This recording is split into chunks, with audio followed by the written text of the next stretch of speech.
Buenos días, bienvenidos a la jornada sobre retribución salarial, organizada por Enai Business School, a quienes le damos las gracias por cedernos sus instalaciones. Jornada organizada también en colaboración con Adimur, con Dirección Humana, y en online nos siguen los socios de la Asociación del Interim Management de España. Sin más, le cedo la palabra a Pedro López, responsable de empleo de Enai. Bueno, buenos días a todos, qué formalismo, güey. Bueno, muchas gracias por venir aquí a la Escuela de Negocios, a Business School. Bueno, caras amigas, caras conocidas, especialistas en recursos humanos. Espero que hoy podáis aprender mucho. Tenemos dos cracks que son colaboradores habituales, profesores de la escuela, como es Alfonso Martínez y Aurelio Carrillo. Dos personas que son expertos en esta materia y seguramente pueda daros un feedback muy interesante para que podáis aplicarlo en vuestro día a día. Solamente de nada comentaros que bueno, hemos gestionado hace poquito el Future Jobs Day, el foro de empleo. Tenemos el foro de empleo de Cartagena este jueves. No sé si sabéis que es el otro foro que tenemos, que colaboramos como fundación en la organización, donde es más especializado en perfiles de ingeniería y perfiles de un poco más de industrial. Y bueno, y estamos trabajando por gestionar una serie de proyectos a través del portal de empleo, que es la vía, la herramienta que os ponemos a disposición a todas las empresas, por donde podéis canalizar vuestras necesidades de empleabilidad, tanto de empleo como de prácticas. Ya sabéis que por ese portal de empleo, es totalmente gratuito, no se paga nada, es un InfoJobs donde podéis volcar esas necesidades y os ayudamos en el proceso de selección y reclutamiento. ¿Vale? Y luego para el tema de los perfiles de prácticas es por la herramienta por donde se gestiona luego todo el tema del convenio, el anexo y toda la documentación respectiva. Nosotros, como sabéis, estamos especializados en la formación de gestión empresarial, es decir, logística, marketing, recursos humanos, finanzas, pero también para la parte de prácticas y empleo, como somos una fundación abierta, una fundación privada sin ánimo de lucro, pero que no limitamos a ningún perfil a inscribirse, podéis reclutar también perfiles de ingenieros, perfiles de calidad, perfiles de electromecánicos, cualquier otro perfil que ahora mismo a lo mejor podéis demandar en vuestras empresas, aunque nosotros nos formemos, podéis encontrarlos por ahí. ¿Vale? Lo digo porque os animo a que utilicéis el portal de empleo como esa herramienta para trabajar con ella y que podamos colaborar desde la Escuela de Negocios, con Adimur, con Dirección Humana, con AIME, en ayudar a trabajar la empleabilidad, que ese es el objetivo de todo esto. ¿Vale? Por lo demás, nada más, Juan Antonio. Muy bien. Muchas gracias. Bueno, damos paso a Aurelio, perdón. Muy bien, pues muchas gracias, Pedro, muchas gracias, Juan Antonio. Bueno, pues muy agradecido a Dirección Humana, a ENAE, a Dimur, a AIME que nos están siguiendo por eso, por organizar esta charla. Se oye bien, ¿no? Perfectamente, pues yo me coloco hasta aquí y ya está.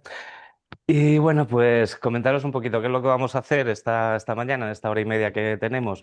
Pues básicamente cómo vamos a estructurar la jornada es de la siguiente manera. Yo os voy a introducir toda la parte normativa y legal, qué obligaciones trae la nueva ley a las empresas, cómo va a influir esta nueva normativa en la parte de diseños salariales.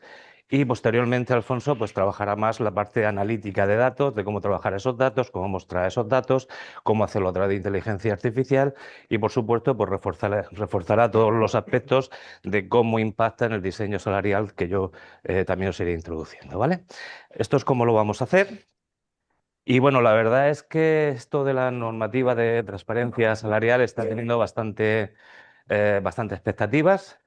Yo llevo ya pues, los últimos 4 o 5 meses dando charlas de esto, e incluso cursos de formación específicos en distintas escuelas de negocios, en distintas asociaciones, y la verdad con bastante afluencia y con bastante expectativa, como también es el caso de aquí, ¿no?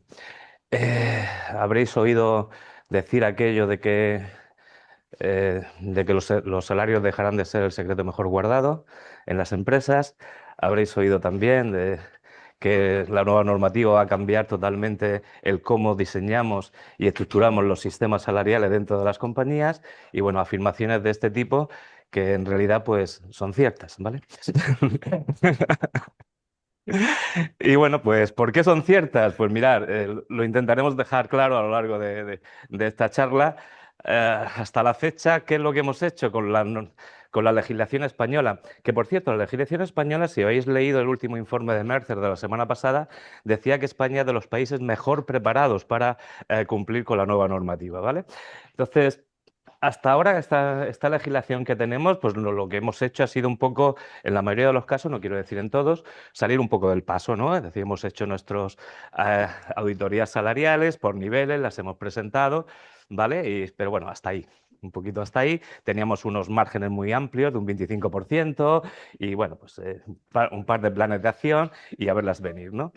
Eh, Esto es básicamente lo que hemos hecho todos o lo que hemos hecho todas las empresas. Y bueno, pues a partir de ahora, pues se refuerzan muchos aspectos. Y esto es lo que vamos a ver en esta charla, ¿de acuerdo? La verdad es que da gusto estar con colegas y amigos, pues da gusto tener una charla así. En la introducción os he dicho que, bueno, aunque vayamos Alfonso y yo a hablar, por supuesto, todos los comentarios que queráis y luego, sobre todo, dejaremos una parte pues, para comentarios, para intervenciones, que creo que es lo que más enriquece esto.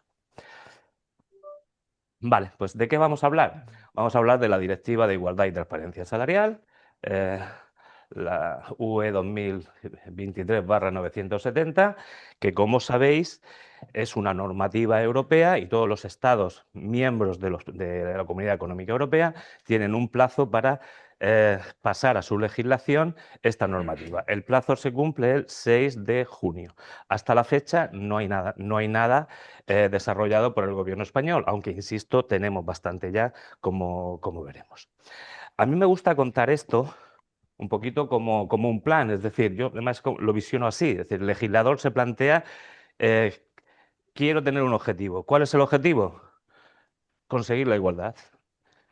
Igualdad en que todos los trabajadores que ocupan un mismo puesto de trabajo o ocupan posiciones de igual valor, puestos de igual valor, estén retribuidos igual. Y ese es mi plan. O sea, el plan que el legislador pretende. Nada nuevo, ¿vale? Nada nuevo, porque esto en la legislación española ya está reflejado. Pero el legislador se plantea y dice, vale, ¿y cómo puedo conseguir este plan? Porque hasta la fecha los Estados miembros han ido haciendo cositas, pero no hemos conseguido realmente que se trabaje por la igualdad. Vale, pues para esto voy a dotar de transparencia todas las obligaciones de transparencia a las empresas. Y esa transparencia realmente es como una forma de garantizar mi plan primero, que es conseguir la igualdad. Por lo tanto, la transparencia se concibe como obligaciones que las empresas tienen que tener para asegurar que realmente van a trabajar hacia la igualdad. Y además de todo esto, sigo con mi plan y digo, vale, y aparte de la transparencia, ¿cómo más puedo obligar? Bueno, pues hay toda una parte de indemnizaciones y reparaciones en el caso de que las empresas no cumplan con esta igualdad o con esta transparencia. Y además lo refuerza con la inversión de la carga de pruebas. Es decir, si un trabajador demanda porque considere que hay una situación de desigualdad, el trabajador no tiene por qué demostrar nada, es la empresa la que tiene que demostrar que no existe esa desigualdad. Vale, pues este es un poco el recorrido a grandes rasgos de la ley, ¿vale? Yo no soy jurista, como bien sabéis, soy especialista en el área de retribución y desde hace muchísimos años y consultor, pero no soy jurista, por lo tanto quizás no pueda entrar en detalles concretos de la ley. Pero a grandes rasgos es esto, ¿no? Vamos a ir viendo un poco cada uno de estos apartados. En primer lugar, entraríamos en la parte, bueno, antes de entrar en los apartados, ¿de dónde partimos? Nuestra situación actual en España es que tenemos un Real Decreto del 6/2019 sobre medidas urgentes para asegurar la igualdad de trato entre hombres y mujeres y, sobre todo, tenemos el Real Decreto 902/2020, que habréis trabajado todos y muchísimo, en el que nos pide una serie de obligaciones a las empresas de disponer de un registro salarial, de una auditoría salarial en materia de igualdad. Esto es de donde partimos en España y qué es lo que nos aporta a grandes rasgos la nueva ley. Pues lo que nos aporta es, primero, refuerza el principio de igualdad, puestos de igual valor, introduce de forma concreta una serie de obligaciones a las empresas en el marco de transparencia, que veremos detalladamente, e introduce novedades que facilitarán cómo los trabajadores podrán solicitar esa información salarial, quién podrá hacerlo, qué ocurre si no existe esa transparencia, ¿vale? bueno, refuerza todos estos aspectos. Y como os decía, vamos a entrar un poco a ver ese plan que os decía, ¿no? De igualdad, transparencia, indemnizaciones. Empecemos un poco por el tema de igualdad. En realidad, la igualdad que está recogida en el artículo 4 de la normativa no introduce absolutamente nada nuevo a lo que ya tenemos en la legislación actual. Y lo que nos viene a decir este artículo es que las empresas deben tener herramientas y metodologías que permitan evaluar los criterios de trabajo de forma objetiva y asegurar el mismo salario por igual trabajo o trabajos de igual valor. Es decir, lo mismo que tenemos en la legislación hasta la fecha.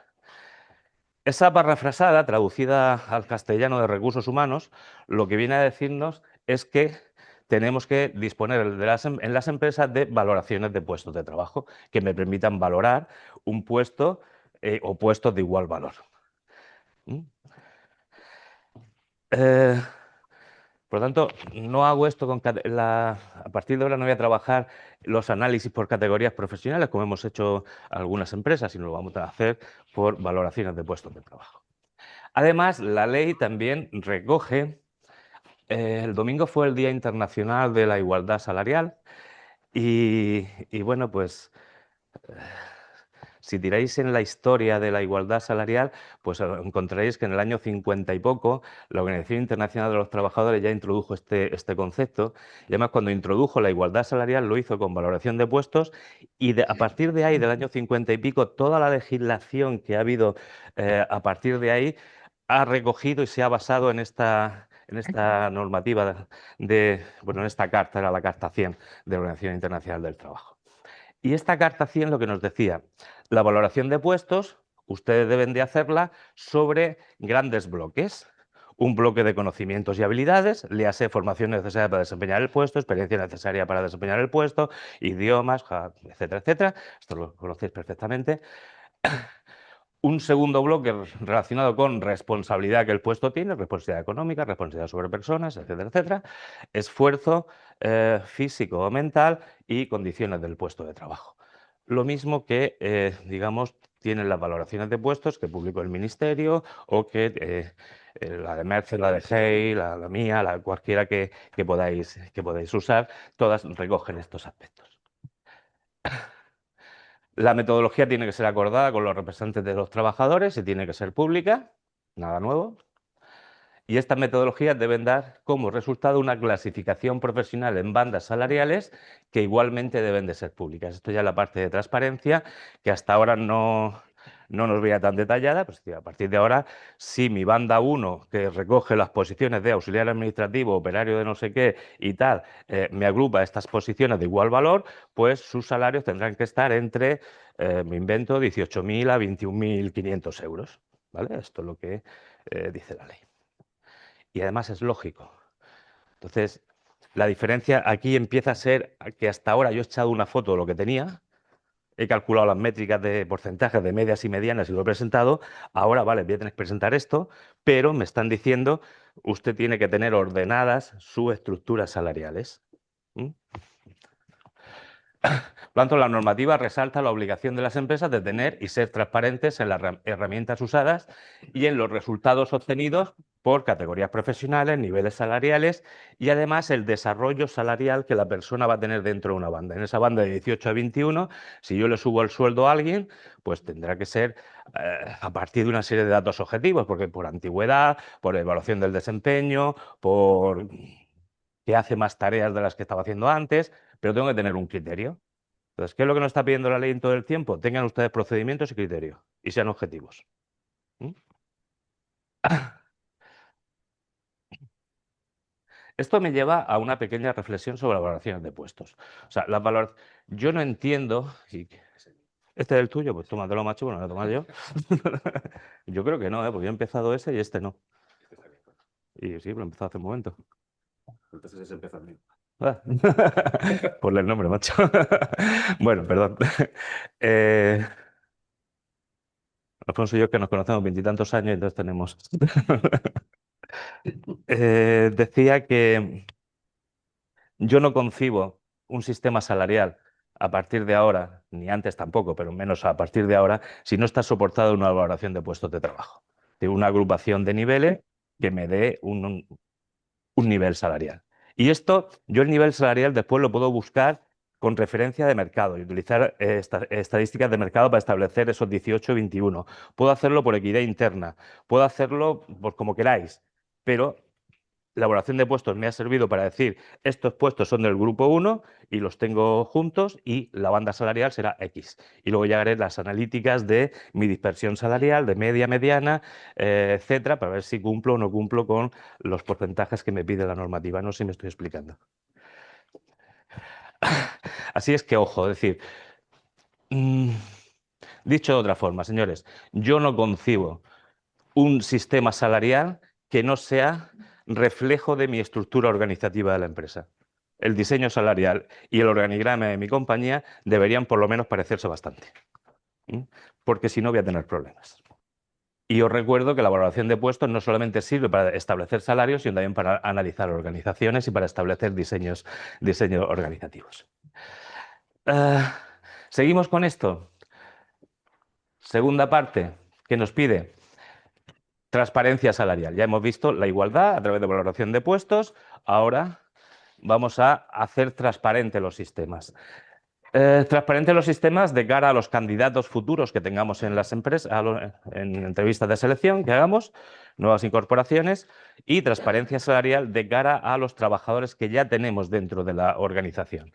De cara a los candidatos, pues los solicitantes de empleo tendrán derecho a recibir del empleador información sobre la retribución inicial que van a percibir, la banda retributiva que le corresponde al puesto en el que están eh, optando. Es decir, si usted opta por ese nivel 1, pues habrá que decirle al candidato, su salario de entrada serán 19.500 euros y su banda está entre 19 y podrá llegar hasta 21.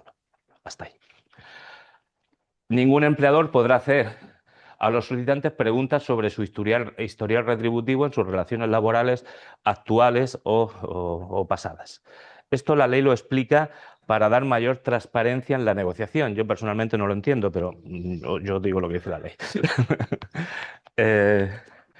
Y de cara a los trabajadores, os dice, los empleadores, las empresas, pondrán a disposición de su personal de una manera fácil los criterios que se han utilizado para determinar la retribución de los trabajadores, los niveles retributivos y la progresión retributiva. Es decir, esas bandas salariales tienen que ser públicas. Esto no significa, porque también he oído por ahí, hay mucho bulo de todo el mundo va a saber los salarios de todo el mundo. No, para nada. Sencillamente se van a conocer cuáles son las bandas salariales. Si tenéis una intranet, pues subirlo a la intranet, ¿vale? Nivel 1 es de esta es mi banda salarial, nivel 2 esta es mi banda salarial, etcétera, ¿vale? Sin más. Y luego también la progresión retributiva. Y esto será una segunda parte. De momento ahí no hemos entrado. Pero claro, ¿por qué le subimos el sueldo a la gente? Porque esté en su equidad interna distinta, porque su evaluación del desempeño sea extraordinaria, buena, aceptable o por debajo de, porque ha conseguido unos objetivos y entonces ha cobrado más en retribución variable. Vale, esto lo que nos va a llevar sí o sí es a que si mi retribución variable, tengo en mi empresa retribución variable, esté bajo un sistema, ¿vale? No una final de año te doy 1.000 euricos porque, ¿vale? Esté dentro de un sistema. Y mis evaluaciones del desempeño por competencias o no o NameBoss o por lo que la tengáis, pues deberían también estar dentro del sistema y estar negociadas si eso va a ser base de justificar subidas salariales, ¿vale?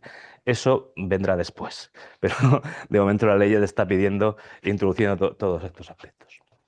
Los trabajadores tendrán derecho a solicitar y recibir información por escrito sobre su nivel retributivo individual, que evidentemente lo vas a ver, y sobre los niveles retributivos medios desglosados por sexo. Es decir, el trabajador al que va a tener derecho, ¿cuánto gano yo? Entiendo que esto ya lo sabía. ¿Cuál es mi nivel retributivo? ¿Y cuál es la media, la mediana, el promedio en mi nivel retributivo? ¿Dónde estoy? Si yo estoy muy lejos de esa media, mediana, pues podré solicitar una reclamación y unas indemnizaciones y reparaciones. Todo esto. Los trabajadores tendrán derecho a solicitar y recibir información por escrito sobre su nivel retributivo individual y sobre los niveles retributivos medios desglosados por sexos para la categoría del trabajador que realiza el mismo trabajo o trabajo de igual valor. Lo puede pedir directamente o a través de los representantes de los trabajadores. Yo creo que más a través de los representantes de los trabajadores, ¿eh? Porque luego la ley sigue hablando de esto y ya lo deriva a que lo pida a través de los representantes de los trabajadores. Y bueno, pues las empresas, cuando le pidan esta información, tendrán 2 meses de plazo para dar contestación por escrito.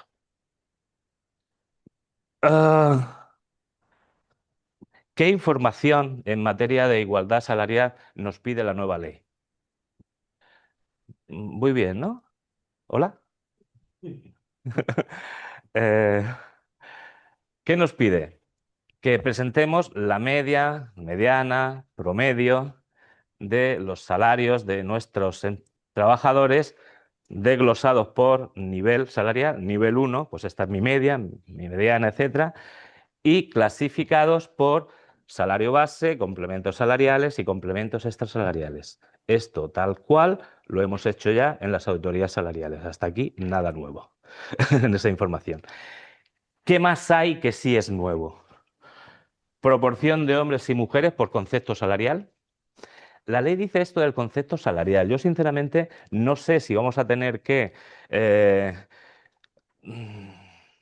mejora voluntaria, horas extras y analizar concepto a concepto, o más bien nos meteremos en esa clasificación de salario base, complementos salariales y complementos extrasalariales. Yo creo que más bien iremos por por el segundo nivel. Pero bueno, la ley dice que proporción de hombres y mujeres por conceptos salariales, proporción de hombres y mujeres, de esto se hablará bastante Alfonso, pero a mí me parece súper interesante y en las empresas que lo estamos haciendo realmente se ve muy claro cuando hay techo de cristal. Lo que nos está pidiendo la ley es la proporción de hombres y mujeres en cada cuartil de la banda. Es decir, si ese nivel 1 de 19.000 a 21.000 euros yo lo había metido de momento en un nivel, ahora la ley lo que me va a pedir es ese nivel, hágamelo usted en 4 cuartiles. De 19 a 19.800, me lo invento, de 19.800 a 2.200, ¿vale?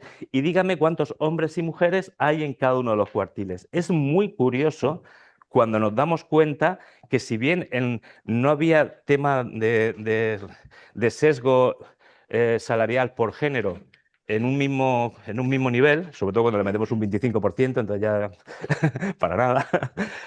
Pero cuando lo hacemos por cuartiles, en muchos casos nos encontramos que la mayor proporción de mujeres está en el cuartil 1, en el cuartil 2 y curiosamente en el cuartil 4 hay una o ninguna. Entonces, dándote cuenta de que está habiendo un techo de cristal claro, ¿vale? De esto os hablará Alfonso, y esto la ley no lo va a pedir, igual que la dispersión en banda. Bien, esto es lo que tendremos que presentar. Y la ley nos dice, una vez hecho esto, este análisis, y presentado este análisis, deberán ustedes hacer una evaluación retributiva conjuntamente con los representantes de los trabajadores en los siguientes casos. Estáis aquí todos tomando notas muy aplicados. eh, eh, ¿Cuándo? Cuando exista una diferencia salarial superior al 5%. Hemos bajado del 25% que teníamos hasta ahora y esto nos lo ha reducido al 5%. Entonces, cuando hay una diferencia salarial superior al 5%, deberemos hacer una auditoría retributiva. Una evaluación retributiva, es un concepto nuevo. Y en esto la ley es muy chula y Alfonso nos hablará de esto. Porque, a ver, es la propia ley la que te está diciendo, utilice usted modelos econométricos, es decir, compare cosas con cosas que sean comparables. No me puede usted comparar un contrato de reducción de jornada con un contrato a tiempo completo. Puede usted buscar otras diferencias que estén explicando esa desvirtuación del 5%. Y ahí te deja lo que tú quieras. Y a lo mejor nos podemos encontrar que por antigüedad, si yo hago el sesgo, aparte de la mediana de tal, meto el sesgo de antigüedad también, aparte por sexo, por antigüedad, pues a lo mejor me puede explicar que personas que tengan 15 años de antigüedad estén cobrando más que personas que acaban de entrar. O si meto un sesgo por edad y yo he contratado ahora mismo a una persona con 50 años, que es un fichaje que me lo traigo a golpe de talón, pues a lo mejor esa edad, aunque la persona no tenga antigüedad dentro de la compañía, me puede justificar una diferencia salarial. Es decir, sean ustedes creativos. Sean ustedes creativos, porque la propia ley os lo está pidiendo. Os está diciendo, utilicen modelos econométricos que igualan parámetros como antigüedad o experiencia para poder comparar realmente. Y la ley dice, esto lo facilitarán los gobiernos. Como también no ha habido un desarrollo legislativo, los gobiernos aún no nos han mandado esto. Pero bueno, yo os animo a que sean ustedes creativos en este sentido. ¿Cuándo también hay que hacer una evaluación retributiva? Pues los dos casos son un poquito de perogrullo. Cuando no se haya justificado los criterios de valoración de puestos o cuando, si habiendo diferencias, estas no se han subsanado en el plazo de 6 meses. Ahí la ley es un poquito más exhaustiva, porque claro, hasta ahora yo hacía mi auditoría salarial que la juntaba con el plan de igualdad, la presentaba cada 4 años y ya veremos dentro de 4 años. Bueno, ahora ya esta nueva normativa te dice, si usted detecta que hay diferencias, tienen que subsanarse en el plazo de 6 meses. Y si no se ha subsanado, entonces se le puede pedir una auditoría, una evaluación retributiva. Me tendría que acostumbrar al palabra. Una evaluación retributiva. Esto también va a chocar con qué tan desarrollada esté la formación de los comités de empresa en estos aspectos.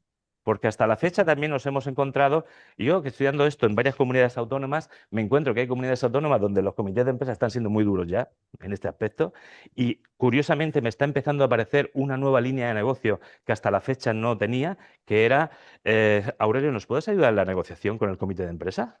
Porque ya está empezando a negociarse esto y a haber comités de empresa duros en este sentido. Y sin embargo hay otras comunidades autónomas donde digamos que los sindicatos no se han preocupado tanto de esto y sus representantes sindicales no están tan formados. Pero en el momento que estén formados, pues se van a meter plenamente en esto y se van a meter en el corazón de nuestra estructura retributivas. ¿Ok? No quiero con esto asustar a nadie, pero bueno, es que me parece alguna cosa que es hasta lógica. Bien, seguimos. ¿Y quién tiene obligación y cuándo de presentar esto? Pues como sabéis, las empresas que tienen más de 250 trabajadores deberán presentar su informe de análisis de igualdad salarial el 7 de junio del año 2027. Es decir, dentro de un año que entre en vigor esa ley. Ahora bien, tienen que presentarlo sobre datos del año anterior, sobre datos del año 2026. Por esto, nosotros y todas las consultoras que veáis no hacemos más que insistir en este año 2026 es el año en el que ustedes deben de analizar, evaluar todo esto porque la foto va a ser de 31 de diciembre del año 2026. Nos queda todavía un tiempo para ir corrigiendo todas estas cosas. Y además se hará de forma anual, ¿vale? Todos los años se presentarán. Ya no es que lo adjunto al plan de igualdad y tal, todos los años. Las empresas de 150 a 249 trabajadores deberán presentar su informe de análisis de igualdad salarial también el 7 de junio de 2027. Eso ya no lo harán anual, sino lo harán cada 3 años y lo harán igualmente con datos del año, de este año en curso. Para las empresas de 100 a 149 trabajadores deberán presentar su informe de análisis de igualdad el 7 de junio del 2031, a estos todavía les queda. El otro día estaba dando una clase de esto en Mallorca, tenía un director general que era de una empresa de tamaño y decía, menos mal. Pues se oyó ese soplido. Y lo tendrán que hacer cada 3 años y siempre con datos del año anterior en curso. ¿Ok? Sí, Luis. ¿Tienes una estructura societaria? ¿Funciona como una empresa o aquí hablamos de diferentes sociedades? Entiendo que es por cada sociedad. Si tú tienes varias sociedades con CIP distintos, pues entiendo que no aplica al grupo laboral. Entiendo, no lo sé, yo te digo que no soy jurista. Y yo no soy jurista, o sea, no te sabría decir si hay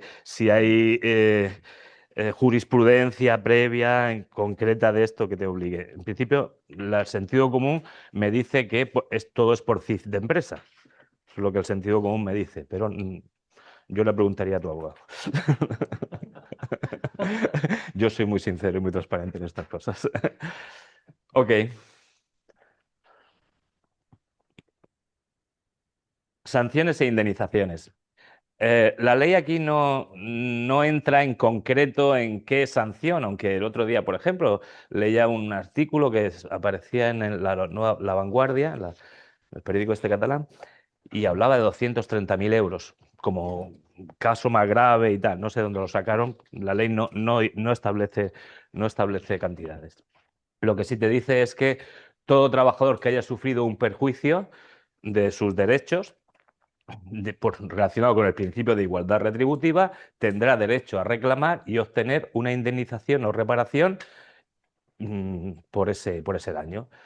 Que la indemnización o reparación, según determine cada Estado miembro, tendrá que ser disuasoria y proporcionada, y que esa indemnización y reparación no tiene, o sea, se puede hacer con el carácter retroactivo que se quiera. ¿Qué se puede hacer, has dicho? Sí, te lo pueden exigir desde el momento en que se producía esa desigualdad. Pero desde que se pone la ley en marcha, o estamos a porque en el peor de los casos, nosotros, 2027, tenemos que prepararlo. Ese perjuicio al trabajador, estamos hablando que van a entrar en 2020, 2021, 2022. Entiendo que desde que la ley se pone en marcha. Entiendo que la ley se pone en marcha porque no te pueden pedir algo que no está legislado. ¿Mm? Entiendo que sería muy peleable que fueran con fecha 6 de junio de 2026. Pero tal cual te lo he copiado, como dice la ley. Y bueno, y no estará sujeta a ningún límite máximo previamente establecido. Esto es lo que la ley dice, por lo tanto no entra en mayores detalles, pero sí deja claro que habrá indemnizaciones y reparaciones. ¿Mm? Por lo tanto, señores, conclusiones con respecto a esto. La transparencia salarial es inminente y la clave está en prepararnos hoy. O sea, nosotros os aconsejamos que empecéis a hacer, entiendo que tenéis la valoración de puestos hecha, etcétera, pero sobre todo que la valoración de puestos y el mapping que os sale de la valoración de puestos se corresponde con vuestro organigrama de empresa. Para mí esto es clave y fundamental. Que tenemos unas bandas salariales hechas, puedo establecer esas bandas por equidad interna, por mercado, por como me haya dado la gana, pero que tengo esas bandas, tengo esos procedimientos, tengo esos acuerdos internos y esa política salarial, asegurarme que la tengo, y hacer a partir de ahí un diagnóstico y auditoría, es decir, y análisis estadísticos de medias, medianas, promedios, análisis por cuartiles, etcétera, sencillamente para ver cómo estoy. Sencillamente para ver cómo estoy. Y bueno, ver cómo estoy y corregir todos aquellos aspectos que tengan que corregir. Es decir, hasta ahora, y esto también para mí es un aspecto nuevo, hasta ahora cuando yo me he planteado subidas salariales, por lo menos en la metodología que yo siempre voy aplicando, pues le subo el sueldo a alguien porque su equidad interna, o su equidad en banda es menor y tendría que subirle el sueldo, porque su evaluación del desempeño es la adecuada, por qué presupuesto tengo para gastarme este año en subidas salariales, esto también es importante. Y a eso, pues quizá habría que sumarle, porque el tema de desigualdad es una persona que está en claro problema de desigualdad. Digamos que habría que añadir una cuarta variable a mis políticas de subidas salariales, ¿vale? Y esto es a lo que os animamos y a que lo implementéis con soluciones de análisis y reporte salarial muy sencillitas que os va a contar Alfonso, donde a lo mejor en 5 segundos podéis tener todos los análisis de equidad hechos. Venga, te doy 10 segundos, Alfonso. Muy bien, pues hasta aquí lo que yo os quería comentar, señores. Muy bien. Alfonso. ¡Ah! Gracias. Sí.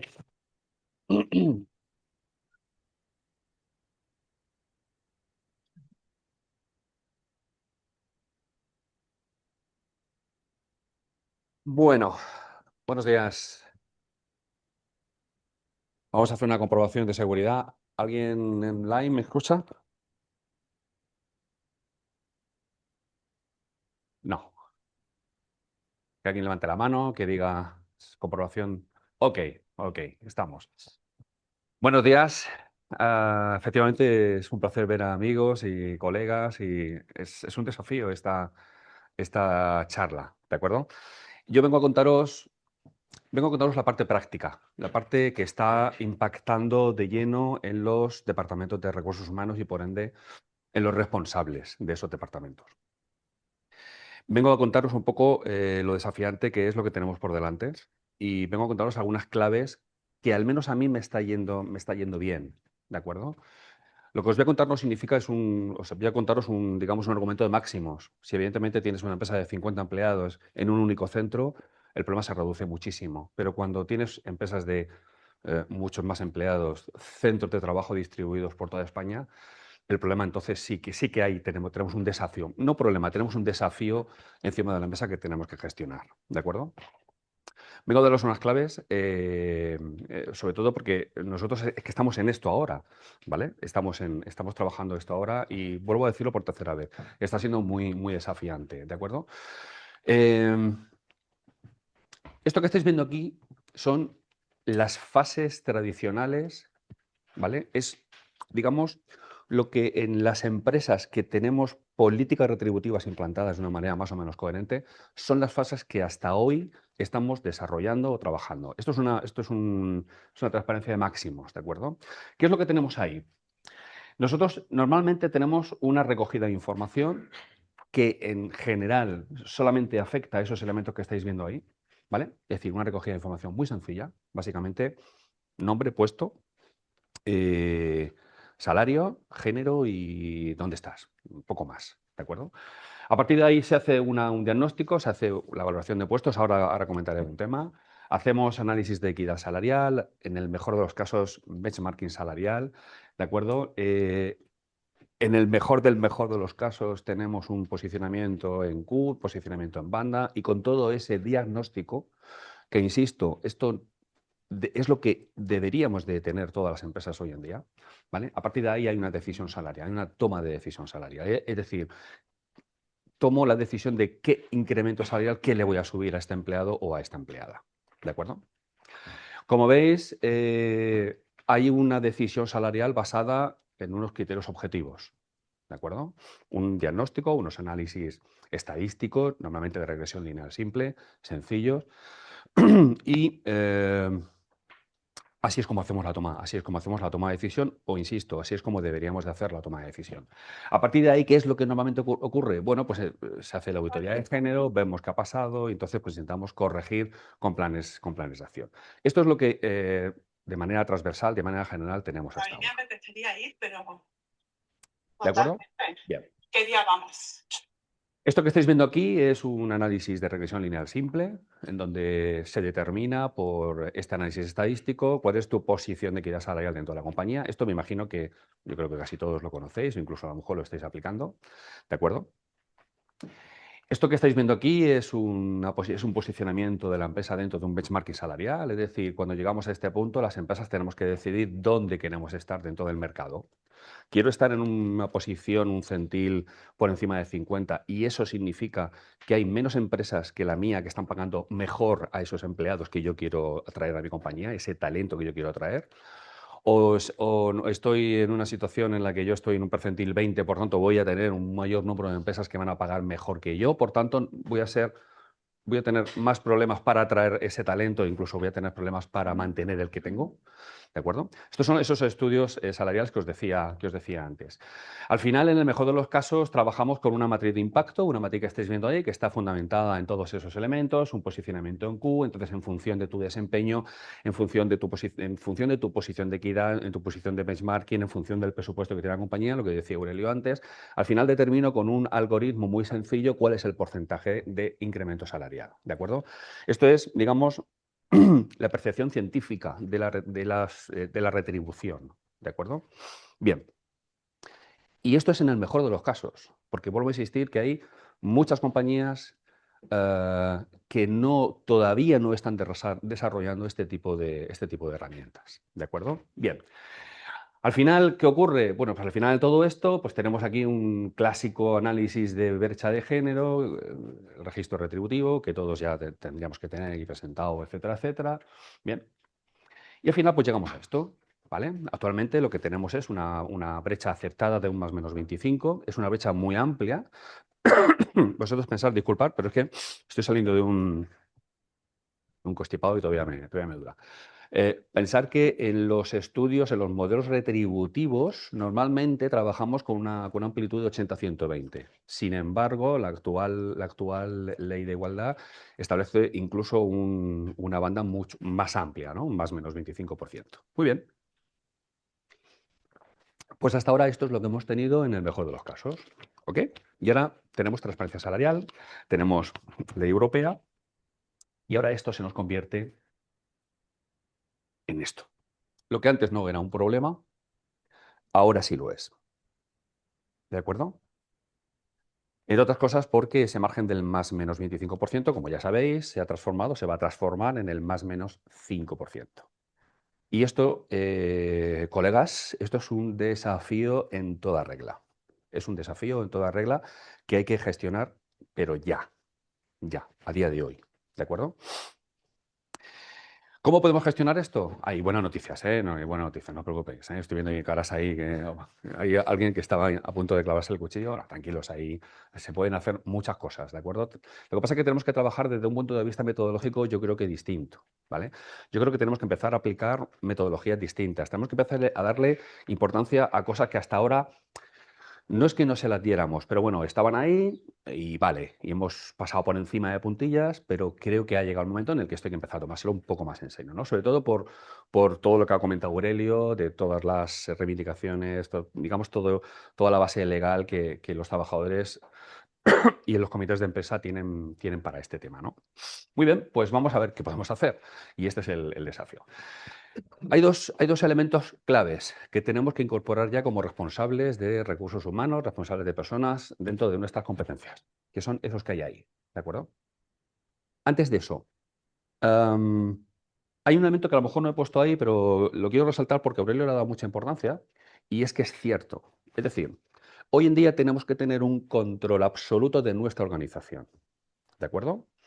Os pongo un ejemplo que más ocurrió, tengo dos alumnos ahí detrás, que ocurrió el otro día, que hicimos en clase. Hicimos una prueba de una valoración de sesgos, ¿vale? De sesgos nuestros, ¿vale? Yo cuando os digo director de finanzas, entendemos todos que el impacto que tiene ese puesto es un impacto estratégico, ¿de acuerdo? Bien, pues por tanto, hicimos un ejercicio en el que simplemente lo que hacíamos era valorar el impacto general que tenía un puesto de trabajo en función solamente de su descripción, ¿de acuerdo? Y efectivamente, pues había unos impactos estratégicos que estaban cercanos a la dirección de la empresa, tácticos, etcétera, etcétera. Para mí el factor impacto es uno de los más importantes, es el que define realmente, es el primer paso para definir tu organización. Muy bien, pues ¿qué hicimos después? Lo que hicimos después fue medir ese impacto, pero no por lo que nos dice, digamos, la misión del puesto, sino lo que hicimos fue medir ese impacto función a función. ¿De acuerdo? El resultado fue, cuando menos sorprendente, porque posiciones que entendíamos que tenían un impacto estratégico, no era así, tenían simplemente un impacto táctico, nada más. Y eso es porque cuando nos nombran directores y nos preguntan, oye, ¿tú qué haces? No, yo todo lo que hago es estratégico. Pues no, o sí, no lo sé. Depende de qué posición, depende del tamaño de tu empresa. O sea, hay directores de recursos humanos que pican listados. Y es así, esa es la realidad de nuestras empresas. Y eso no es una función estratégica.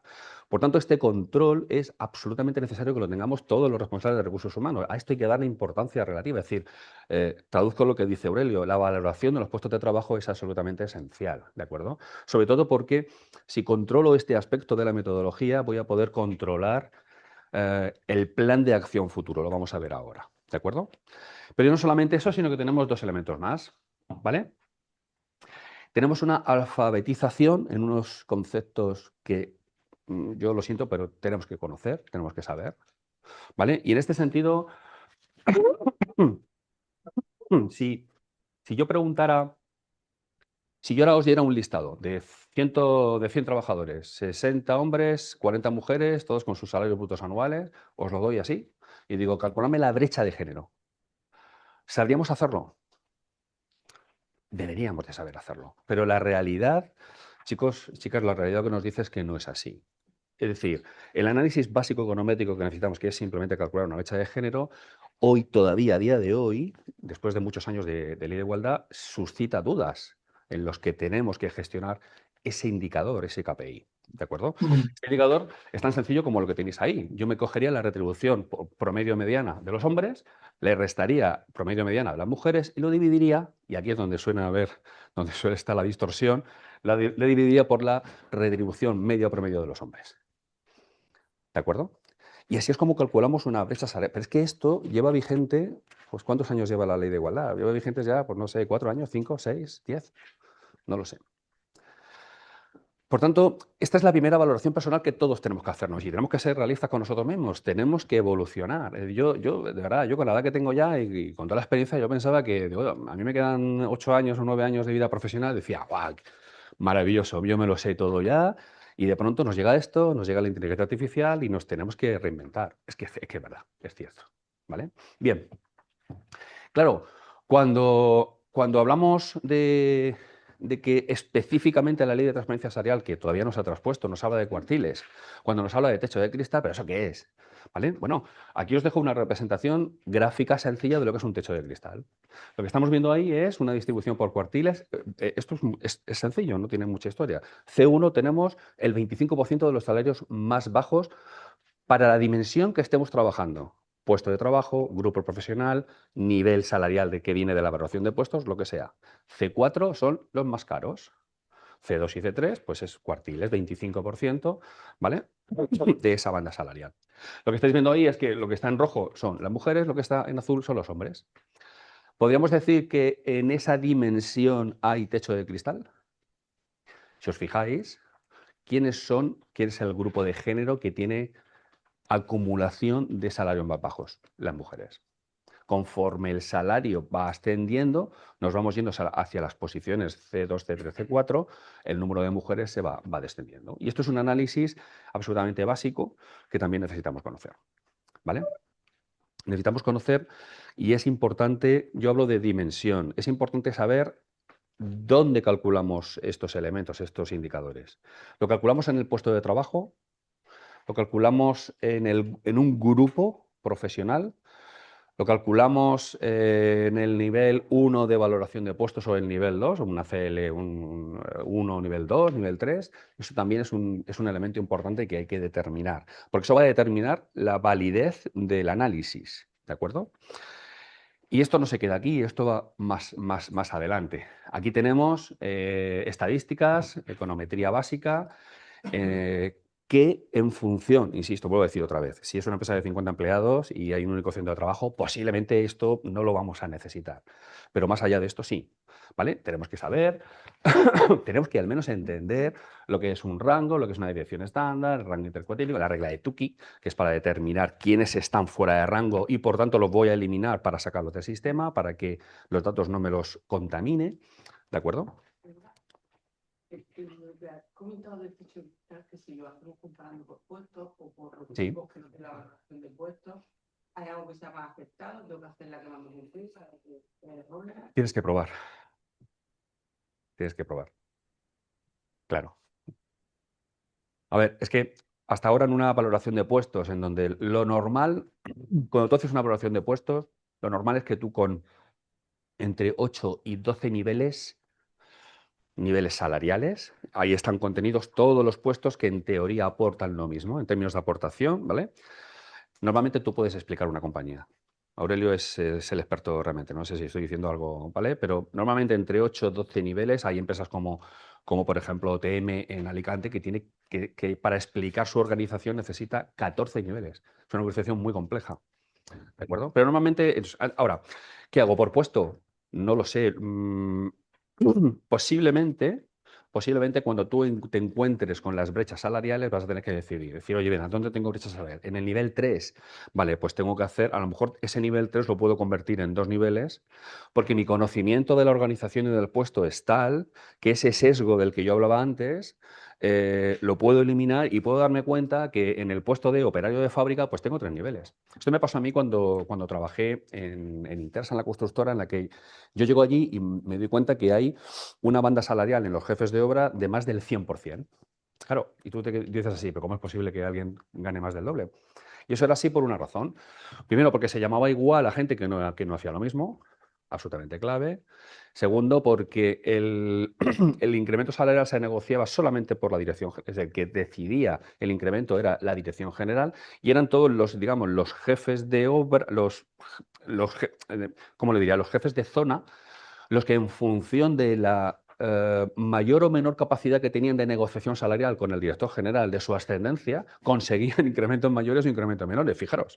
Y eso, pero es que eso que yo ahora mismo me sonrío, es que eso también está ocurriendo hoy en día. Eso ocurre también hoy en día. ¿De acuerdo? Entonces, depende. Posiblemente, si tú tienes una brecha de género muy grande en un nivel 3 de la evaluación de puestos, pues posiblemente vas a tener que hacer la 3 sub 1, la 3 sub 2 y la 3 sub 3. Vas a tener que calcular sub CLs. Yo llamo CL porque mi sistema de valoración es el que yo conozco y tal. ¿Vale? Posiblemente es. Sí. ¿Se puede utilizar un sistema? Aunque se utilice bueno, la empresa es compleja porque tenemos una estructura, pero luego tenemos campo y almacén. Entonces, los puestos en el almacén y el campo son categorías de convenio. No hay una descripción de puesto ni una evaluación de puesto, pero tienes que ir. Te vas a la estructura, ya lo tienes, que tenemos este nivel. ¿Puedo justificar que utilizo dos metodologías diferentes dentro de la compañía? ¿Utilizas dos convenios distintos? Nosotros utilizamos los convenios por región. Pero dentro de la misma región estás utilizando convenio de campo y convenio de... O sea, para los trabajadores del campo y para los de... Almacén y almacén y luego por zonas geográficas. O sea, que puedo utilizar eso y luego para la estructura puedo utilizar la evaluación de puestos. Que no tendría sentido. Si tu comité de empresa no te pone problemas. En salario te viene a convenio y son convenios distintos. Sí. ¿Alguien iba? ¿Sí? ¿Alguien quería hacer una pregunta? Vale. Seguimos. Más elementos que os propongo, ¿no? Herramientas visuales. Ahora vais a ver un ejemplo real, ¿vale? Histogramas, gráficos de dispersión, el famoso heatmap, ¿de acuerdo? Son, insisto, elementos que deben de incorporarse, ¿no?, a todos nuestros estudios de diagnóstico. Y hay ya unos temas ya de medidas avanzadas, esto ya es People Analytics puro. Yo solamente me quiero quedar con el primero. O sea, ya somos capaces de hacer análisis no de regresión lineal, sino de regresión múltiple. Es decir, ya somos capaces de explicar matemáticamente, ¿vale?, las brechas de género. ¿Por qué? Porque estamos introduciendo muchas más variables. Es decir, hay brechas de género que se explican simplemente por la antigüedad, pero también por el tipo de contrato, por la edad, por determinadas variables. ¿De acuerdo? Y por convenio, por ejemplo. ¿De acuerdo? Al final, lo que tú necesitas, o sea, al final, ¿cómo se traduce todo esto? Pues se traduce en un dashboard, de transparencia salarial, como podría ser este, en el que tienes toda la información contenida, no sé si lo estáis viendo, pero contenida o bien por puesto, o bien por el nivel que te da la evaluación de desempeño, o incluso por esa sub-CL que tenemos aquí, ¿de acuerdo? Y por supuesto por género. ¿Ok? Bien. ¿Estamos ante un nuevo paradigma salarial? Pues hombre, desde mi punto de vista, desde el mío, yo creo que sí, porque cambia radicalmente esa foto que hacíamos al principio, desde mi punto de vista. Y esta foto nueva es la que tenemos ahora. Primero, cambia radicalmente la parte de recogida de información. Ahora es muy importante hacer una recogida de información mucho más profesionalizada y mucho más intensa. Necesitamos variables, todas las que seáis capaces de recopilar con datos curados, ¿vale? Porque es posible que esa variable, que ese elemento, ¿vale?, pueda explicar una brecha salarial en un momento determinado. Si yo no tengo recopiladas, por ejemplo, temas de localización, históricos salariales, por ejemplo, ¿vale? El histórico salarial es un elemento que explica brechas muchas veces. A mí, por ejemplo, me está pasando ahora, yo tengo ingenieros de ventas que necesitan hablar inglés. Hace 15 años no había en el mercado. Por tanto, tuve que contratar a dos con unos salarios desorbitados para poder traerlos. Hoy en día sí hay ingenieros de ventas con inglés. Por tanto, los salarios que yo estoy ofreciendo ahora son mucho menores. Vamos a hacer una reflexión simple, ¿de acuerdo? Y disculpad. Y además, hemos contratado a una ingeniera de ventas. Pues ya tengo la brecha salarial encima de la mesa. ¿De acuerdo? Entonces, todos los elementos que sean capaces de explicar una brecha en un momento determinado, tendréis que recolectarlos, recopilarlos. ¿De acuerdo? Más fases. La fase de diagnóstico. Ya no vamos a poner después de nuestra fase de, digamos, después de que ya hemos hecho los incrementos salariales, ya no vamos a poner todo lo relativo a los temas de igualdad. Los vamos a poner en la fase de diagnóstico. Es decir, todos esos estudios econométricos, los que sean necesarios, los vamos a poner en la fase de diagnóstico. Por tanto, ya no solamente vamos a hacer la valoración y una evaluación más exhaustiva, sino que vamos a hacer, ya no vamos a hacer el análisis de equidad salarial, no vamos a hacer el mismo, sino que vamos además a incluir ahí, simplemente es un cambio. Lo hemos traído a donde debe de estar, a la fase de diagnóstico.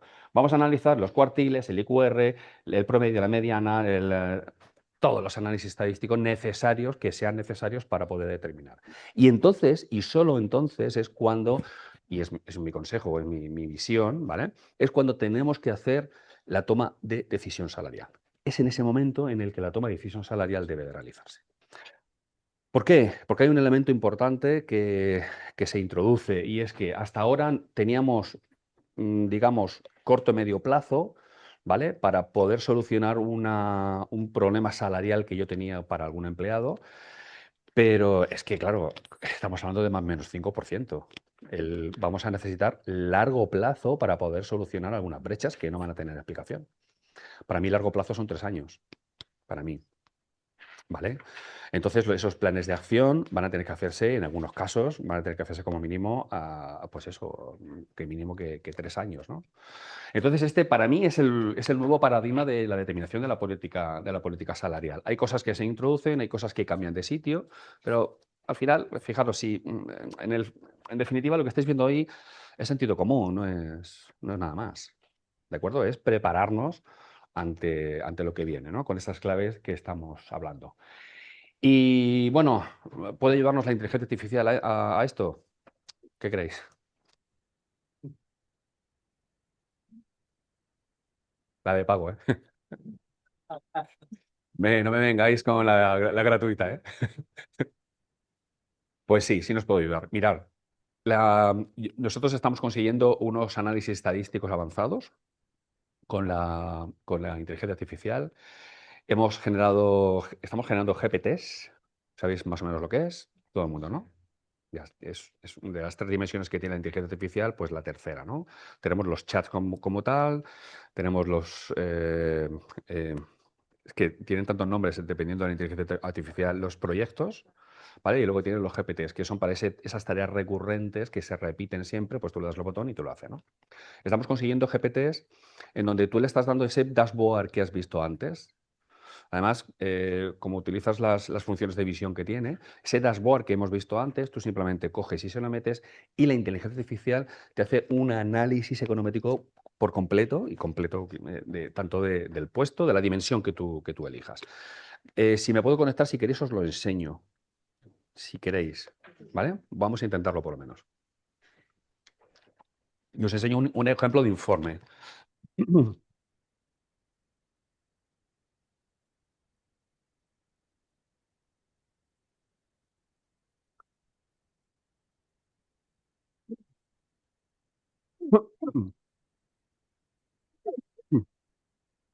No sé si voy a ser capaz de conectarme aquí.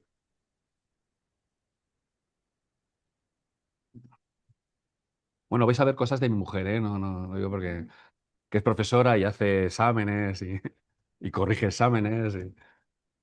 Bueno, mirad, esto que estáis viendo aquí es el GPT con concreto, estamos hablando de este, ¿vale? Eh, básicamente este GPT lo que nos está haciendo es, ¿vale? Básicamente bueno, ahora mismo lo que está haciendo es leerse una documentación que básicamente las leyes Tiene una base legal. Importante, cuando creéis GPT de este tipo, decirle siempre que cada vez que se active, lea la documentación. ¿De acuerdo? ChatGPT tiene un problema frente a, para mí, la otra gran IA. Y es que el contexto que tiene es mucho más bajo. Sabéis que Gemini tiene un contexto de 1 millón de tokens. Eso significa que le puedes meter 25 libros, 80 vídeos, que los va a recordar. ChatGPT no. ChatGPT tiene una ventana de contexto, no recuerdo ahora, pero creo que está en 400.000, fijaros, menos de la mitad. Y eso lo que ocurre es que cuando llevas hablando mucho tiempo con ChatGPT, esto que le has dicho aquí se le ha olvidado. ¿Vale? Entonces, tenerlo muy, muy en cuenta, ¿vale? Por eso utilizar toda la parte de proyectos. Ya sabéis que en proyectos es un área de trabajo en donde la inteligencia artificial trabaja dentro de un contexto general, aunque tú puedes trabajar chats, tú puedes trabajar elementos distintos. Todo esto más o menos lo controláis, ¿no? ¿Alguien aviso, no? Que se quede, que se lo explico ahora cuando termine. ¿Vale? Bien, he iniciado el análisis preliminar de los 3 documentos de referencia. Hay 3 documentos, ¿vale? Si quieres os los enseño ahora. Y ahora me dice, indícame el nombre del puesto, ¿vale? Pues yo simplemente se lo indicaría, pues pondría operador de fábrica, ¿vale? No le voy a dar nada, ¿vale? Y ahora dice, vale, pues dame la info que tengas, ¿vale? ¿Ok? Y entonces, cuando termina de trabajar, pues tenemos algo como esto que tenéis aquí, ¿vale? A ver, disculpad. Es que no sé si se ha borrado. Vale, yo creo que es este, ¿vale? Al final, fijaros, de una manera súper sencilla. Fijaros, yo simplemente lo que le he dado ha sido el umbral de discrepancia retributiva. Yo lo elijo. En este caso he cogido el 5%. ¿Vale? Le he mandado, fíjate, simplemente le he mandado a través de pantallazos, no he podido subir nada. Le he mandado la información, aunque es cierto que ya esto te lo puede hacer directamente. Es decir, todos los cálculos que hacemos y que estamos haciendo ahora mismo dentro de nuestra base de datos, se los podemos dar a él y los hace sin ningún problema. Y aquí tenemos el informe, ¿vale? Informe de transparencia salarial, ¿vale? Aquí te hace un resumen de indicadores estadísticos, todos funcionan bien, te calcula automáticamente la mediana, el promedio, ¿vale? Ya no tenemos que hacerlo en este, lo podemos hacer aquí perfectamente, ¿vale? Hace una lectura técnica de la distancia, analiza el block spot, ¿vale? La distribución por cuartiles, es decir, si os fijáis, tampoco quiero entrar en detalle, ¿no? Si os fijáis, hace un análisis, calcula la brecha de género, etcétera, etcétera, etcétera, ¿vale? Y al final, pues hay una conclusión. Dice, el puesto de operario de fábrica presenta un núcleo salarial relativamente homogéneo, ¿vale? Pero con señales críticas, la existencia de valores atípicos altos y una brecha de género del 18 superior al umbral interno del 5. Vale. En definitiva, la inteligencia artificial sí que nos puede ayudar y mucho en todo esto. Es cierto que no necesito saber específicamente de esos análisis econométricos que os decía antes, pero caramba, al menos tengo que saber por dónde van los tiros, ¿no? Eh, y yo creo que ya está. No sé, quería dejaros esta pregunta como una reflexión para terminar, más todas las que tengáis, y que seamos capaces de responder, pero la reflexión sería, la reflexión sincera y honesta que nos tenemos que hacer es ¿cuánta transparencia es demasiada para mí? ¿Vale? Y esa pregunta, pues solamente no la podemos responder nosotros a nosotros mismos, ¿vale? Pues ¿cuánta transparencia es demasiada para vosotros? Es una pregunta muy complicada de responder. Es muy complicada de responder. Bueno, pues eso es lo que quería contaros, estos insights, como dicen los modernos ahora, ¿vale? Para que os llevéis unas claves y espero que os sirva y que os haya gustado. ¿Vale? Muchas gracias.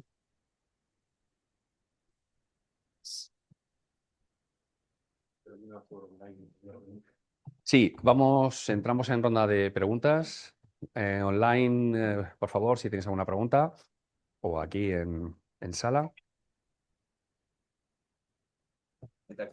Con las preguntas, yo lo que Va. encontrándome por ahí van todas encaminadas a lo mismo. No sé, yo ya tengo ganas y unos cuantos años, pero cuando yo empecé a trabajar no había 6 niveles salariales, así fue la categoría profesional.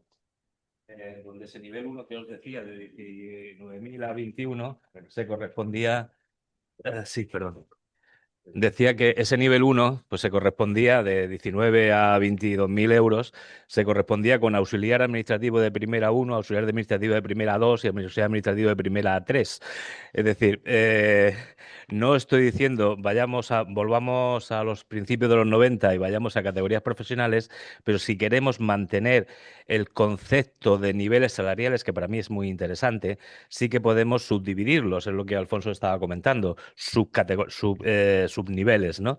Entonces, quizá una de las soluciones pase por decir, bueno, pues dentro de mi nivel uno tengo nivel 1.1, nivel 1.2 y nivel 1.3.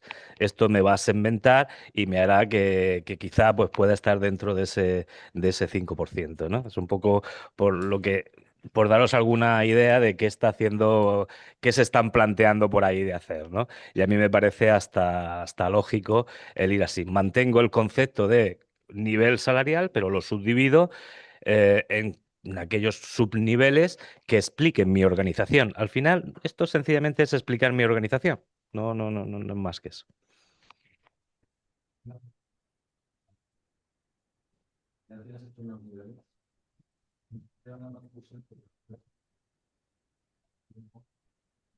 De puestos, pues hay fluctuaciones que pueden llevar a un grupo de trabajadores que no tienen nada que ver estar en una escala similar, o en la misma escala. Por ejemplo, la nocturnidad puede equiparar a los trabajadores que no tienen nocturnidad, les fluctúa y irse dentro de una escala la misma. Luego estoy valorando la posibilidad de hacerlo por familias, es decir, dentro de una escala tener familias.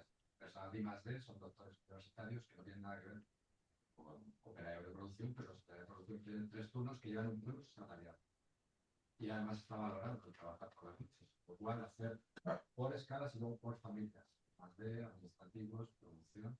Eso es factible, por lo menos explicable. ¿La nocturnidad es estructural? Ahora, ¿O sí, es o es por su... Y el trabajo que trabaja en siempre trabaja o es rotativo. Yo, a ver, a mí no me, o sea, como solución te puede servir, si te la aceptan sobre todo. A mí personalmente no me gusta mucho, es decir, establecer una valoración de puestos en función de familias que me vaya a parar a departamentos. Yo preferiría meterle un sesgo que fuera dentro de este nivel quién está cobrando, quién está eh, cogiendo nocturnidad o quién no está haciendo nocturnidad, ¿no? O sea, trabajo Saturno o no trabajo Saturno. Yo lo explicaría más así. Y sobre todo es que yo creo que una valoración de puestos, dependiendo de la ponderación que le demos a los factores, que esto es importante, y a la linealidad o exponencialidad que le demos a las puntuaciones, que esto también es importante, nos va a dar unos resultados o otros, ¿no? Es decir, si para mí ser doctor es muy importante, pues a lo mejor es que en mi valoración de puesto he tenido que darle un 30% al peso de la formación y las condiciones de trabajo, pues no tengo por qué darle un 30%, es que me he encontrado por ahí valoraciones de puestos donde es lo mismo ser doctor que trabajar 4 horas de pie.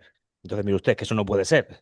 O sea, ¿por qué? Pero es que el problema de fondo está en cómo he diseñado esa valoración de puestos. Mi valoración de puestos, insisto, me tiene que servir para explicar mi estructura organizativa. Luego, evidentemente, si eso lo hemos hecho así, no tendría por qué tener diferencias entre un doctor y una persona que no lo es. Es posible que sí tenga esas diferencias, como tú bien dices, en aquellas personas que trabajan a turno, aquellas personas que tienen nocturnidad, aquellas, ¿vale? Que tengan algún sesgo concreto. Pero ese sesgo es el que yo añadiría en el tema de econométrico, ¿no? Igual que Carolina comentaba antes, es que tengo distintos convenios colectivos. Entonces, el nivel uno tengo personas de campo y personas de almacén. Los convenios colectivos son distintos, por lo tanto, los salarios nunca en la vida van a ser iguales. Entonces, puedo meter el sesgo convenio. Yo te animaría más a introducir sesgos que expliquen realidades, más que a subdividir en departamentos. Eso es así a bote pronto lo que se me ocurre, ¿vale?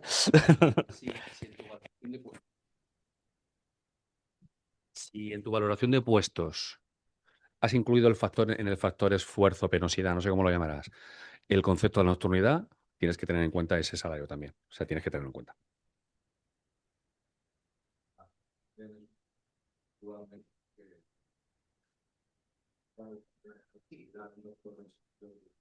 Claro, esto es lo que puede ser. Claro, por eso el criterio ahora que acabas de ver, ¿sabes? Yo lo permito, vamos.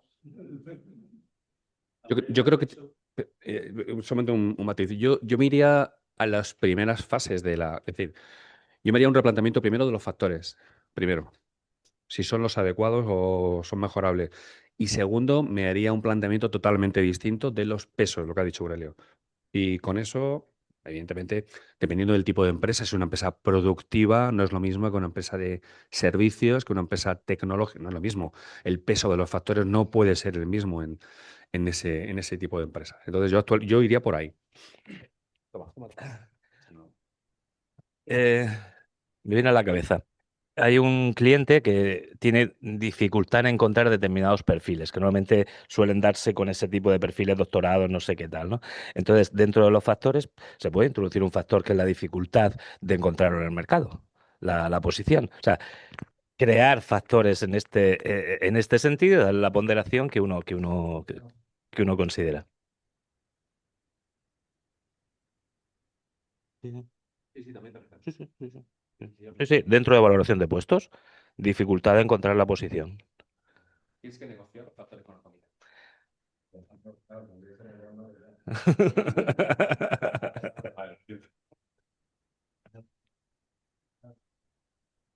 ¿Dónde otras más? Pues el estadio de la vida profesional del trabajador, entrada, intermedio, senior, experto. Eso también. Absolutamente. Vale, perdón, voy a usar No, no. una pregunta para ti, porque has comentado que el informe salarial, por volumen de trabajadores, por volumen de trabajadores, bueno, va en diferentes fases y en diferentes momentos. Pero las empresas, no sé, aquí tenemos que hacer el plan de igualdad.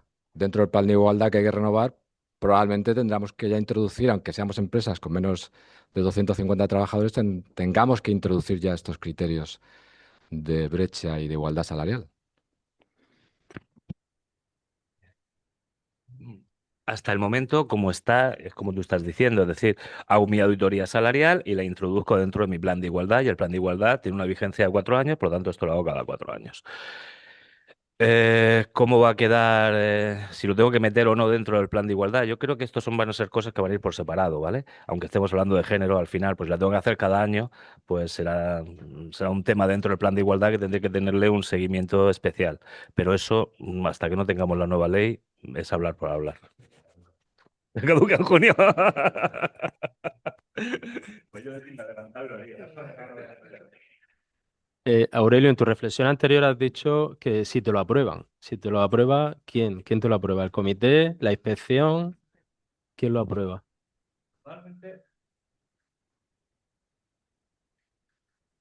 Normalmente esto debe de estar pactado, la valoración de puestos y este tipo de cosas, como sabéis, con el comité de empresa, con el sindicato más representado, si no tenéis comité de empresa.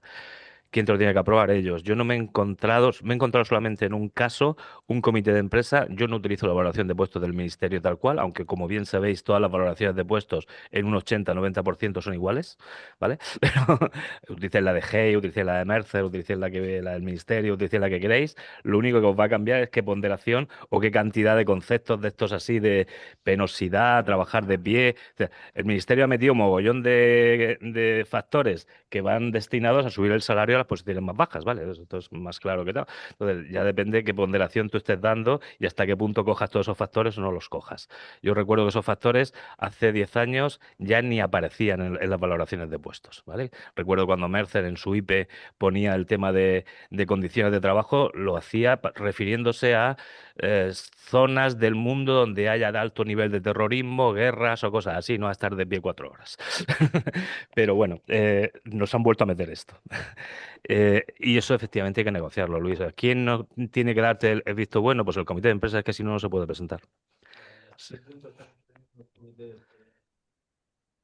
De, de momento, yo solamente me he encontrado y no tenía comité de empresa, entonces me vino el representante más mayoritario del sector Y era una señora que dijo, no, no, no, aquí se utiliza tal cual y me pasáis las valoraciones que yo vea si están bien hechas y bueno, una serie de historias que, pero solamente me encontré un caso así.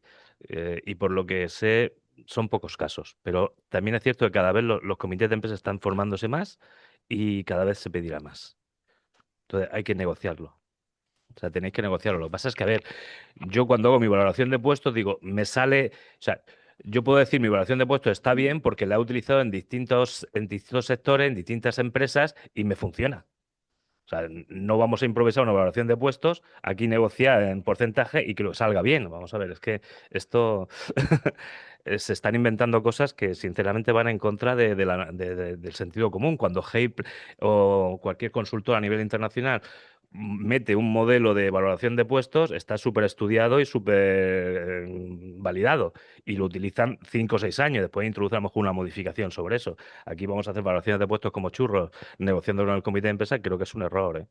Creo que es un error y eso pues habrá que defenderlo y habrá que negociarlo bien. Yo creo que lo que no debe de hacerse, a ver, la metodología yo creo que no debería de negociarse, la metodología. Lo que tú puedes negociar es un plan de acción. Ahí yo creo que sí, el comité puede influir mucho.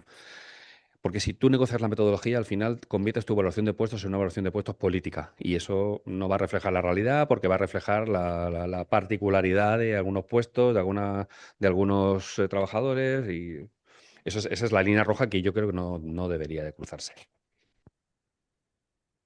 De Murcia, Toma, toma. ciertos sectores, Para que te escuche. en ciertos sectores se utiliza un tipo de contratación que es el fijo discontinuo, que el fijo discontinuo, porque aquí estamos hablando de fijos ordinarios e indefinidos ordinarios, donde tu retribución es anual, puede tener revisiones o no revisiones, pero los fijos discontinuos es una foto cambiante durante todo el... O sea, yo no puedo comparar el año anterior porque van vinculados a las horas que han trabajado y aislar las horas que ha trabajado cada uno en una empresa como la nuestra con 5.000 trabajadores. ChatGPT no lo haría con tiempo. O sea, quiero decirte, no, no, o sea, no es sencillo. O sea, yo puedo tener un histórico, pero la misma persona no ha trabajado los mismos días, las mismas horas, en las mismas franjas de horas. Empezamos a hablar ya de convenios como Valencia, que tienen 7 tipos de horas diferentes. ¿Qué haces con eso? No. No, porque te estás llevando una particularidad que se produce, que pues son fijos discontinuos, porque en campaña trabajan en unos meses muy concretos y luego hay una dispersión, vamos, en unos meses que ni siquiera trabajan los 12 meses, que paran, que esto en la región de Murcia es importante, o sea, es una presencia muy importante. O sea, no sé si ese factor lo tenemos que poner en esos sesgos para explicar, porque no tengo un histórico. ¿Eh? Que sí, debería de ponerlo. A ver, yo creo, claro, yo creo que lo que es salario base sí lo puede llevar anual. Los conceptos extrasalariales no, ya cuántas horas extra ha echado cada uno, cuántas nocturnidades, cuánto todo esto, pues ya cada uno tiene su padre y su madre. Hora de salario base sí que la puedes decir, el salario base es esto y la llevo a 1.700 no sé cuántas horas de convenio si la puedes anualizar. ¿Eh? No, pero está llevándolo a parámetros iguales. Similar, si no similar. Yo creo que hay que buscar la posibilidad de llevarlo a parámetros anuales y a mí esto me lo han aceptado, ¿vale? Aquí con fijos discontinuos. Eh, Sí, lo puedo llevar anual, pero cuando yo tenga una trabajadora que su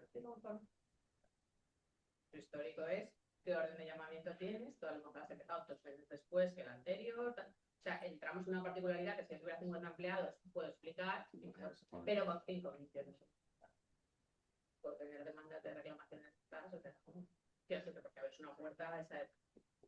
pero Carolina, yo insisto, salario base se puede llevar anual. Tú has trabajado 100 horas, es tanto, y tú has trabajado 1.700, es tanto. Una regla de tres simple en la que demuestro que no hay. Lo que veo más dificultad es en los complementos salariales, en los pluses. Ahí sí hay más dificultad. ¿Mm? Entonces ahí a lo mejor sí tendrías que establecer sesgos de tiempos trabajados. Aunque yo, si te soy sincero, hice...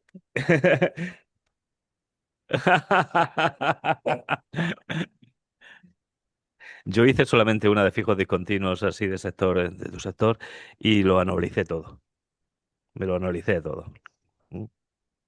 Me lo aceptaron y no ha habido ningún problema. Pero vamos, no lo sé si...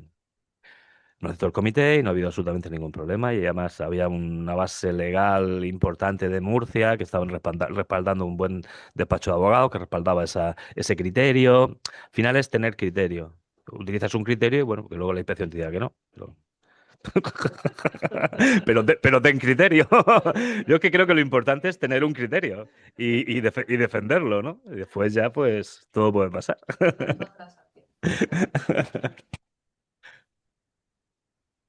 Pero sin más, sí, claro.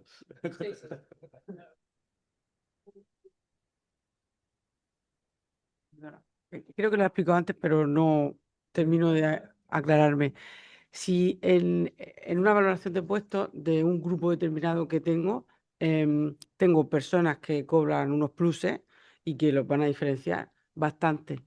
Entonces, ¿qué debería hacer? Crear una subfamilia, añadir ese seco de los pluses y explicar objetivamente por qué unas personas cobran más que las otras, justificando la brecha, o ampliar la banda salarial del mínimo al máximo, pero se me va a solapar con el siguiente grupo. ¿Qué es lo correcto? Si es un plus de turnicidad, es un plus lógico, es por turnicidad. El problema lo tendrías si es un plus de mejora voluntaria. ¿Por qué este tiene mejora voluntaria y el otro no tiene mejora voluntaria? Pero si es de turnicidad, es porque este hace turno y este no hace turnos. Es muy explicable. Sí. Si no es justificable, porque el que le subió el sueldo a fulanito y lo tiene en complemento de empresa, en mejora voluntaria o en lo que sea. Entonces, eso es lo que no podrías explicar. Tenéis miedo a la brecha. La brecha en sí. No tengáis miedo a la brecha. Las brechas existen. Lo que hay que determinar es por qué. O sea, no tengáis miedo. Es decir, un plus en un momento determinado puede explicar una brecha, una situación histórica. Muchas cosas explican la brecha. Realmente ese trabajo, no te miedo a hacerlo y ya está. Hacerlo bien y ya está. Muy bien, pues muchísimas gracias, Alfonso y Aurelio, por haber compartido con nosotros este rato tan ilustrativo. A todos vosotros por asistir, a los socios de AIME que se han conectado online. Muchas gracias y ahora tenemos un pequeño desayuno en la terraza. Gracias.